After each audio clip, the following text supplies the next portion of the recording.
예수소망교회 주일 예배 말씀은 히브리서 2장 14절에서 18절까지의 말씀으로 우리와 함께 낮아지신 예수님이란 제목으로 말씀을 드립니다. 자녀들은 혈과 육에 속하였음에 그도 또한 같은 모양으로 혈과 육을 함께 지니심은 죽음을 통하여 죽음의 세력을 잡은 자 곧 마귀를 멸하시며 또 죽기를 무서워하므로 한평생 매어 종노릇하는 모든 자들을 놓아주려 하심이니 이는 확실히 천사들을 붙들어 주려 하심이 아니요 오직 아브라함의 자손을 붙들어 주려 하심이라. 그러므로 그가 범사에 형제들과 같이 되심이 마땅하도다. 이는 하나님의 일에 자비하고 신실한 대제사장이 되어 백성의 죄를 속량하려 하심이라. 그가 시험을 받아 고난을 당하셨은즉 시험받는 자들을 능히 도울 수 있느니라. 오늘 제목에 우리와 함께 낮아지신 예수님이란 제목으로 말씀을 드리려고 하는데요. 왜 예수님께서는 우리와 함께 낮아지셨을까요? 하나님의 아들이 그 하늘의 영광을 버리고 인간의 모습으로 이 땅에 오신 것이 왜 그러신 것인지 오늘 말씀을 통해서 함께 은혜를 나누고자 합니다. 히브리서는 그 대상이 그리스도교로 개종을 하였지만 유대인들이 그리스도교로 개종을 하였지만 그 유대교의 성도들과 또 로마 정부의 박해가 있었고 또 유대교적인 전통에 또 사로잡혀 있었던 과거의 그 신앙 때문에 신앙의 혼란을 갖게 되었고 그래서 다시 유대교로 돌아가려는 유혹을 받고 있었던 그런 히브리 성도들을 대상으로 한 서신입니다. 그들로 하여금 핍박과 유혹에도 불구하고 이 히브리서 기자는 그리스도께 대한 신앙을 굳게 지켜야 한다는 것을 권면하기 위한 목적으로 쓰여졌습니다. 그래서 오늘 말씀은 그리스도의 우월성을 변증하는 내용인데요. 그래서 이 히브리서는 1장과 2장에서 천사와 비교한 그리스도의 신분적인 우월성을 말하고 있습니다. 천사, 모세, 레위 제사장 및 동물 희생 제사 이런 것들과 예수님을 비교하면서 그리스도가 우월하다는 것, 하나님의 아들이고 제2의 성자 하나님임을 설명해 주고 있습니다. 그런데 왜 히브리서 기자가 하필이면 왜 예수 그리스도를 천사와 비교하였을까요?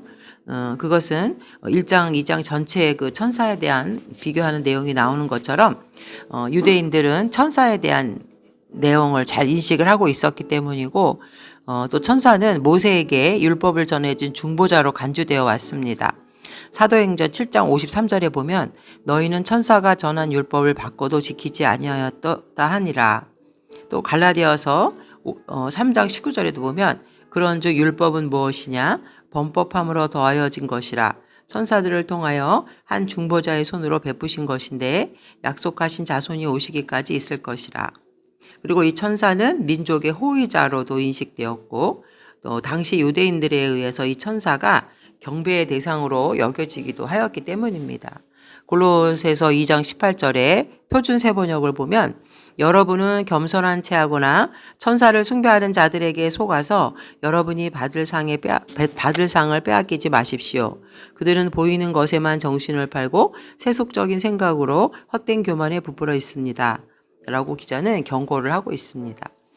당시 유대인들에게 있어서 이 천사라는 존재는 죄와 흠이 없는 하나님의 최고의 피조물로서 최고의 존재로 여겨졌기 때문에 이 히브리서 기자는 천사와의 비교를 통해서 그리스도의 탁월성을 제시하고 있습니다.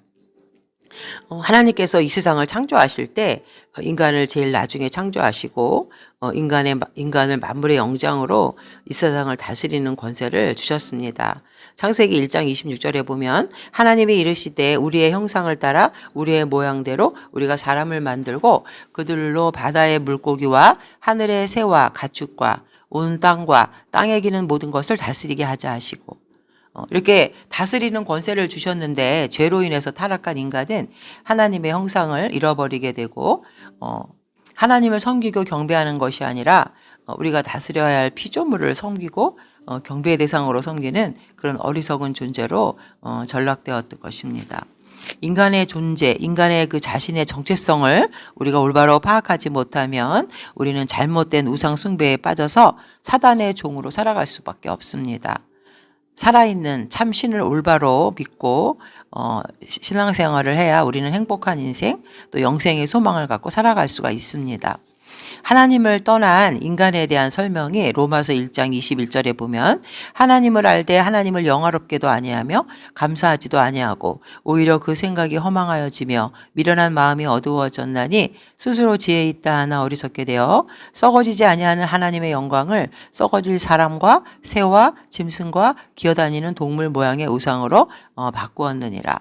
하나님을 떠난 인간이 우상을 섬기면서 이렇게 타락한 존재로 살아갈 수밖에 없다라는 것을 로마서는 말해주고 있습니다.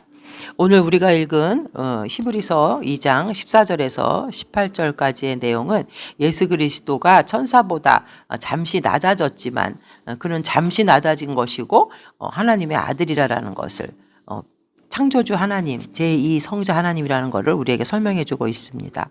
14절서부터 16절까지 다시 한번 읽어보면 자녀들은 혈과 육에 속하였음에 그도 또한 같은 모양으로 혈과 육을 함께 지니심은 죽음을 통하여 죽음의 세력을 잡은 자 곧 마귀를 멸하시며 또 죽기를 무서워함으로 한평생 매여 종로로 타는 모든 자들을 놓아주려 하심이니 이는 확실히 천사들을 붙들어 주려 하심이 아니요 오직 아브라함의 자손을 붙들어 주려 하심이라. 예수님은 혈과 육에 속하여 죽음 아래 종로로 타는 자들을 구속하시기 위하여 이 땅에 오신 것입니다. 예수님의 죽음으로 말미암아 마귀의 세력을 멸하고 우리의 죄의 문제를 해결해서 우리에게 영원한 생명을 주셨습니다. 예수님의 십자가 죽음은 우리의 죄를 사해 주신 것이고 그래서 우리가 영원한 생명을 얻게 된 것이죠. 그리스도께서 천사보다 잠시 낮아지신 인간의 모습, 낮아졌다는 건 인간의 모습으로 오셨다는 것인데, 그리고 십자가의 고난을 당하신 것은 바로 우리를 성도들을 구원하기 위해서였다는 것입니다. 하나님의 자녀들은 혈과 육을 가졌다고 했는데 우리 인간이 혈과 육을 가졌다라는 것은 하나님과는 달리 유한한 생명, 죽어야 하는 존재라는 것을 말하는 것입니다. 히브리서 9장 27절에도 보면 한 번 죽는 것은 사람에게 정해진 것이요 그 후에는 심판이 있으리니 이처럼 죽어야 하는 존재, 인간이 이런 혈육, 피와 살을 가진 유한한 존재인데 예수님께서 우리와 같은 모양으로 혈육에 속한 이러한 존재가 되어졌다는 것은 그가 성육신한 것을 말하고 그러나 그분에게는 죄가 없다고 말합니다. 히브리서 4장 15절에 우리에게 있는 대제사장은 우리의 연약함을 동정하지 못하실 리가 아니요 모든 일에 우리와 똑같이 시험을 받으신 이로되 죄는 없으신 이로다. 죄인을 구원하기 위해서 완전한 인간이 되신 무음한 인간이 대속의 죽임을 당해야 했는데 바로 예수 그리스도가 이것을 충족시켰던 것입니다. 하나님께서는 인간을 구원하기 위해서 인간이 되는 방법을 택하신 것이죠. 인간에게 왜 죽음이 왔을까요? 인간의 죽음은 바로 마귀의 세력 때문입니다. 즉 죄 때문입니다. 로마서 6장 23절에 죄의 싹은 사망이요 하나님의 은사는 그리스도 예수 우리 주 안에 있는 영생이니라. 죄에 대한 대가로 인간은 죽게 됐다는 것입니다.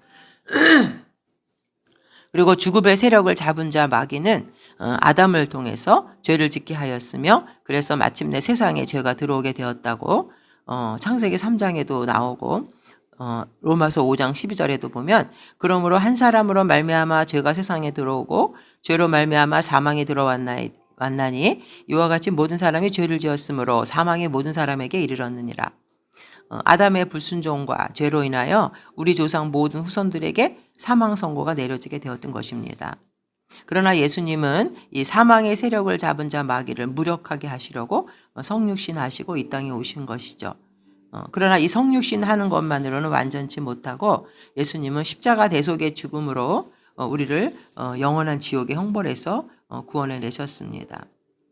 예수님의 죽음은 사망의 세력을 잡은 자, 사단을 멸하는 수단이었습니다. 여기서 세력을 잡은 자라는 것은 가지고 제 마음대로 하다 뭐 이런 뜻이 있는데 마귀가 사망을 손에 쥐고 그 마음대로 한다는 것은 인간의 생사화복이 그의 마귀에게 있다는 것이 아니라 신명기 32장 39절에도 보면 이제는 나하고 내가 그인 줄 알라. 나 외에는 신이 없도다. 나는 죽이기도 하며 살리기도 하며 상하게도 하며 낫게도 하나니 내 손에 있어 능히 그것을 빼앗을 자가 없도다. 생사화복을 주관하시는 분은 오직 하나님밖에 없습니다. 마귀가 죽음의 세력을 잡았다는 것은 마귀가 바로 이 죄의 주인이고 그것으로 인해서 세상에 사망에 들어왔기 때문에 사망이 마귀의 영역이라는 것으로 설명되는 것입니다. 예수님의 성육신 사건, 십자가 대속의 죽음은 결과적으로 이 마귀를 완전히 무기력하게 만들었습니다. 그래서 사도 요한은 요한일서 3장 8절에도 예수 그리스도가 이 땅에 오신 목적은 마귀의 일을 멸하러 오셨다라고 설명하고 있습니다. 여기서 없이 하다라는 단어는 무용지물로 만들다, 멸하다. 예수님의 이 성육신 사건과 십자가 대속의 죽음은 죄의 주인으로서 사망의 영역을 지배하는 마귀의 활동을 철저하게 무기력하게 무용지물로 만들었다는 것입니다. 그리고 예수 그리스도의 죽음은 죽음의 세력을 잡은 자 마귀를 이기셨는데 결국 예수님의 죽음으로 죄값을 치르시고 우리 인간의 죄의 문제를 해결해 주신 것입니다. 예수 그리스도께서 우리의 죄를 대신할 희생제물이 된 것입니다. 로마서 8장 1절에도 보면 그러므로 이제 그리스도 예수 안에 있는 자에게는 결코 정죄함이 없나니. 예수님의 죽음은 부활로 승리를 하셨습니다.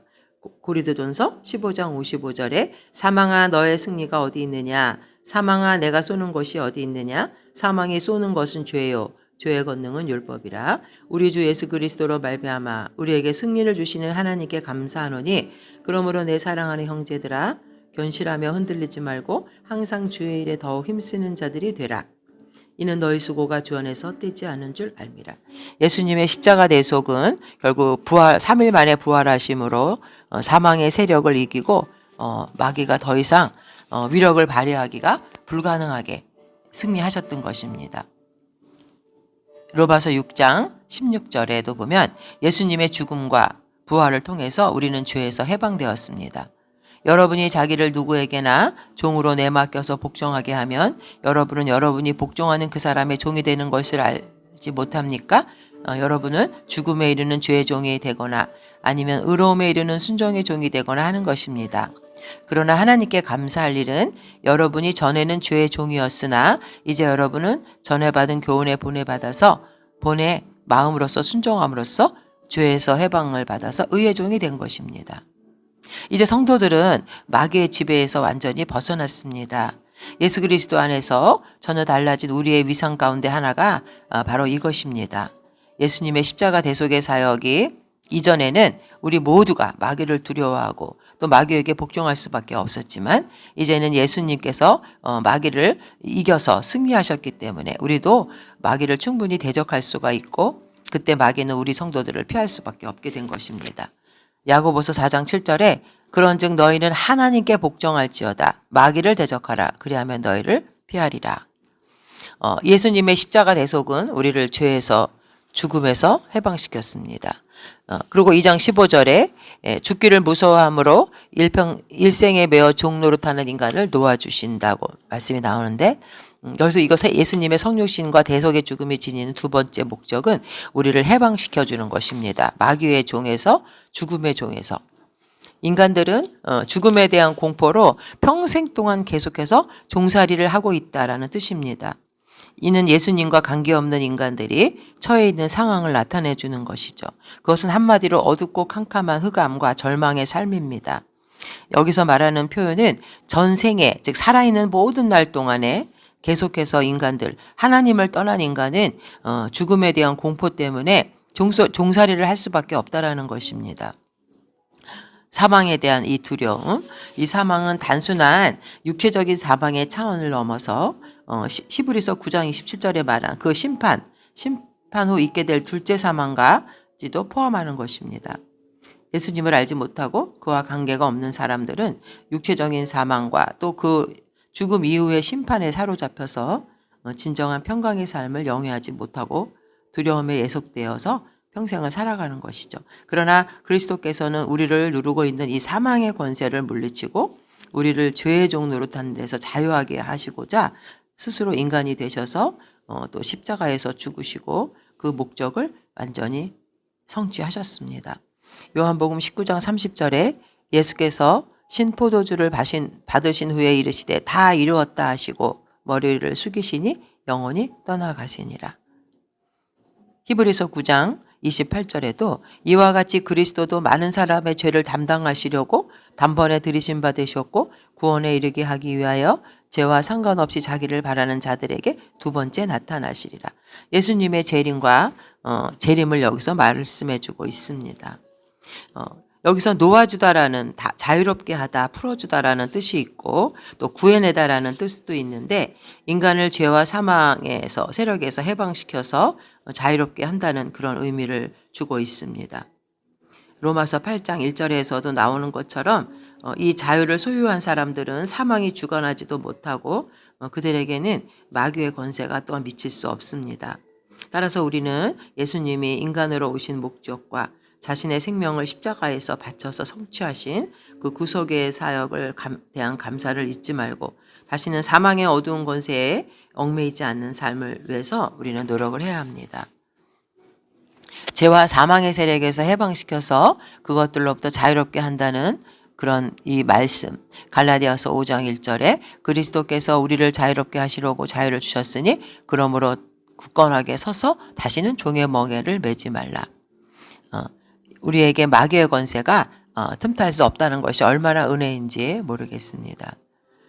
우리가 로마서 5장 10절에도 보면은 우리가 원수 되었을 때에 그의 아들의 죽으심으로 말미암아 하나님과 화목하게 되었은즉 화목하게 된 자로서는 더욱 그의 살아나심으로 말미암아 구원을 받을 것이니라. 그뿐 아니라 이제 우리로 화목하게 하신 우리 주 예수 그리스도로 말미암아 하나님 안에서 또한 즐거워하느니라. 우리는 예수님의 죽음으로써 하나님의 그 원수된 관계에서 화목한 관계로 우리가 하나님과의 관계가 회복되었습니다. 그래서 우리는 죽음을 두려워하지 않게 된 것이죠. 예수님은 요한복음 11장 25절 26절에도 우리가 죽음에 대한 대책, 해결책은 바로 예수님을 믿는 것이라고 말씀하십니다. 예수께서 이르시되 나는 부활이요 생명이니 나를 믿는 자는 죽어도 살겠고 무릇 살아서 나를 믿는 자는 영원히 죽지 아니하니 이것을 내가 믿느냐. 성경에서 성도의 죽음은 잠시 후에 깬 잠과 같고 이 땅의 모든 고통의 짐을 벗고 영원한 생명과 안식으로 들어가는 과정일 뿐입니다. 우리는 불신자들과 같이 두려워하지 말고 영생의 소망으로 죽음마저도 기쁨으로 맞이할 수 있어야 합니다. 계시록 14장 13절에도 보면 또 내가 들으니 하늘에서 음성이 나서 이르되 기록하라 지금 이후로 주 안에서 죽는 자들은 복이 있도다 하시매 성령이 이르시되 그러하다 그들이 수고를 그치고 쉬리니 이는 그들의 행한 일이 따름이라 하시더라. 성도의 죽음은 이 땅의 모든 수고를 그치고 영원한 본향을 향해서 출발하는 날입니다. 그래서 성도의 죽음은 인생 최고의 날이고 아픔과 슬픔이 없으며 다시는 죽음도 없고 악한 마귀도 없고 오로지 하나님의 영광만이 빛나는 천국에서 주님과 영원히 함께 사는 삶이 시작되는 것입니다. 세상 사람들이 죽으면 사망했다고 합니다. 죽을 사, 망할 망, 사망. 그러나 믿음을 가진 성도들에게는 소천하셨다고 하죠. 불을 쏘 하늘천. 하나님이 부르셔서 하늘로 올라갔다는 이렇게 말을 합니다. 이대 총장님으로 여성 최초의 박사로 김한란 박사는 일생을 독신으로 오직 한국의 복음화 운동과 교육 일선에서 헌신했습니다. 그는 나는 말하기를 나는 인간의 생명이 영원 불멸하다는 것을 믿고 날마다 하나님께서 힘주시는 대로 더 좋은 생명의 길을 찾기 위해 살아왔소. 육체와 환경에 얽매이는 것을 극복하면서 내 나름대로의 승리의 길을 걸어오느라고 힘썼다. 이 말은 믿음의 교육자 김한란 박사의 마지막 유언인데 그녀는 장례식 대신 더 화려한 승리의 길로 환송하는 음악회를 열어달라고 유언을 했습니다. 그래서 그 김한란 박사님의 장례식은 평소의 유언대로 이화여자대학교 강당에서 웅장한 환송음악회가 장례식을 대신했다고 합니다.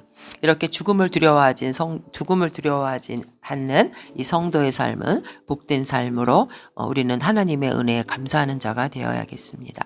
이러한 영생의 축복을 받는 자는 2장 16절에 보면 아브라함의 자손이라고 말합니다. 예수님께서 성육신과 대속의 죽음을 통해서 구원하시는 대상은 천사들이 아니라 아브라함의 영적 후손 성도라는 것을 말하는 것이죠. 그리고 이제 17절에 보면 그러므로 그가 범사의 형제들과 같이 되심이 마땅하도다. 이는 하나님의 일에 자비하고 신실한 대제사장이 되어 백성의 죄를 속량하려 하심이라. 예수님의 이 대제사장직은 예수님만이 인간과 하나님의 유일한 중보자이라는 것, 중보자 되심을 말씀하고 있습니다. 그분은 범사에 우리 인간과 같이 우리 인간들과 형제가 되셨는데 이것은 자비하고 신실한 대제사장이 되어서 우리의 죄를 속량하시기 위해서였습니다. 그래서 우리는 하나님과 화해하게 된 것이죠. 대제사장의 역할은 하나님과 인간 사이의 중보자의 역할인데 예수님께서 대제사장이 되어야 했던 이유는 하나님과 인간 사이에 돌이킬 수 없는 깊은 단절, 골로새서 1장 21절에 보면 인간은 하나님으로부터 멀리 떠나 마음으로 원수가 되었다고 합니다. 하나님과 인간 사이에 뛰어넘을 수 없는 간격, 이 죄를 메우기 위해서 예수 그리스도께서는 하나님과 인간 사이에 화해의 중보자, 대제사장이 되어야 했던 것입니다. 구약시대 때의 대제사장은 선민 이스라엘의 죄를 속하기 위해서 제사를 하나님께 드리며 하나님과 백성 사이에서 중보자의 역할을 감당하였습니다. 근데 주님께서는 왜 인간의 모습으로 이 직분을 감당해야 했을까요?